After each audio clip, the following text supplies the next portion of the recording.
ഒരു വായനാ കൂട്ടായ്മയാണ് നമ്മൾ ഇനി പരിചയപ്പെടുത്തുന്നത്. കോഴിക്കോട് റീഡ്സ് എന്ന കൂട്ടായ്മയാണ് ഞായറാഴ്ചകളിൽ വൈകുന്നേരം ഈ സരോവരം പാർക്കിൽ അവിടെ ഒത്തുചേർന്ന് വായനയും ചർച്ചയുമാക്കി ഇങ്ങനെയായി കഴിയുന്നത്. കനത്ത വഴിയിലും വായനയോടുള്ള ഇഷ്ടം അവരെ ഒരുമിപ്പിക്കും.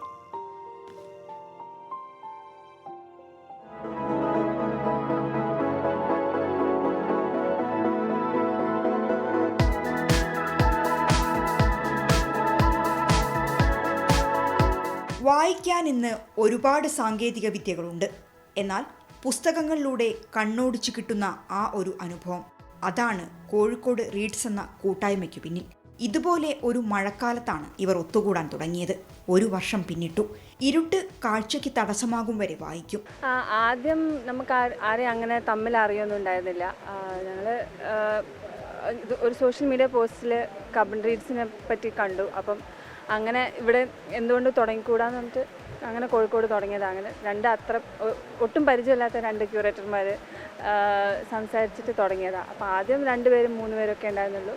പിന്നെ അത് സോഷ്യൽ മീഡിയ വഴി അറിഞ്ഞ് പലരും വന്ന് അങ്ങനെ എക്സ്പാൻഡ് ആയതാണ്. അപ്പം കുറേ പേരായപ്പോൾ നമ്മൾ ചർച്ചകളും ഇതും ഒക്കെ തുടങ്ങി. ഈ കൂട്ടായ്മയെക്കുറിച്ചറിഞ്ഞ് ഓരോ ദിവസവും പുതിയ പുതിയ അംഗങ്ങൾ എത്തുന്നു. നോർമലി നമ്മൾ വായിച്ചു തുടങ്ങാനുള്ള ഒരു കാര്യമായിട്ടാണ് ഗ്രൂപ്പിലേക്ക് വരുന്നത്. പക്ഷേ ഇതിൽ ഒരുപാട് മനുഷ്യന്മാരെ നമ്മൾ പരിചയപ്പെടും. അവരുടെ നമുക്ക് ബുക്കിൻ്റെ അപ്പുറത്തേക്കുള്ള ഒരു ചർച്ചകളും കാര്യങ്ങളൊക്കെ ഇവിടെ നടന്നുകൊണ്ടിരിക്കുന്നത്. രാഷ്ട്രീയത്തിനെ പറ്റിയിട്ടായാലും ബാക്കിയുള്ള കാര്യങ്ങളെ പറ്റിയിട്ടായാലും പുസ്തകത്തിൻ്റെ അപ്പുറത്തേക്ക് സിനിമകളെ പറ്റി അങ്ങനെ കാര്യങ്ങളെ പറ്റി സംസാരിക്കുമ്പോൾ നല്ലൊരു ഒരു ഫ്രണ്ട് സർക്കിൾ നമുക്കിവിടെ ബിൽഡ് ചെയ്തെടുക്കാൻ വേണ്ടി പറ്റുന്നുണ്ട്.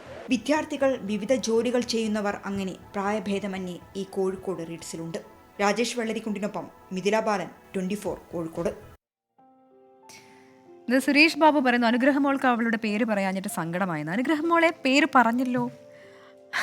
അതോടൊപ്പം വെനം ഗേൾ പറയുന്നു കോട്ടയത്ത്, അങ്ങനെ ഒരു ഐഡിയ ആണ്. വെനം ഗേൾ റിയൽ നെയിം അല്ലാന്ന് തോന്നുന്നു. കോട്ടയത്ത് നല്ല മഴ ആണ്, ഒരു അവധി തരുമോ, ഇവിടെ ഫുൾ വെള്ളം കയറി തുടങ്ങി എന്നൊക്കെ പറയുന്നുണ്ട്. നേരത്തെ കോട്ടയംകാർ അങ്ങനെ പറഞ്ഞുകൊണ്ടേയിരിക്കുന്നുണ്ട്. അഭിരാമി പറയുന്നു, ഹലോ പ്രജൻ ചേട്ടാൻ, പ്രജ ചേച്ചി, എനിക്കൊരു ഹായ് പറയാമോ? ഹായ് അഭിരാമി.